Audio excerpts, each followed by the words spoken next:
Sports নামে একটি organisation, তারা প্রথম, দ্বিতীয় এবং 11তম আসরে পার্টিসিপেট করেছিল, কিন্তু তারা যেহেতু ডিফল্ট করেছে তাদেরকে আমরা টার্মিনেট করে দিয়েছিলাম বিসিবির পক্ষ থেকে। তারা একটি অন্তর্বর্তী আদেশ নিয়েছিল, ইনজাংশন, যেটার মাধ্যমে বিসিবিকে বাধ্য হতো তাদেরকেই আসলে আপকামিং 12th এডিশনে ফ্র্যাঞ্চাইজটা দেবার জন্য। আমরা সেটার এগেনস্টে অনারেবল অ্যাপিলেট ডিভিশনে আপিল করি।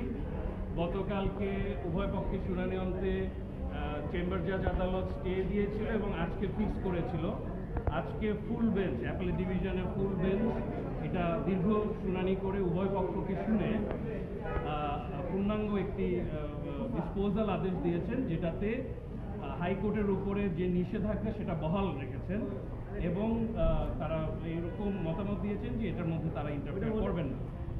আর এতে তা দাঁড়ালো যে বিসিবি যে কোনো যোগ্য প্রার্থীকে চিটাগংয়ের যে বিপিএল এর ফ্র্যাঞ্চাইজ টিম সেটা অ্যাওয়ার্ড করতে পারে।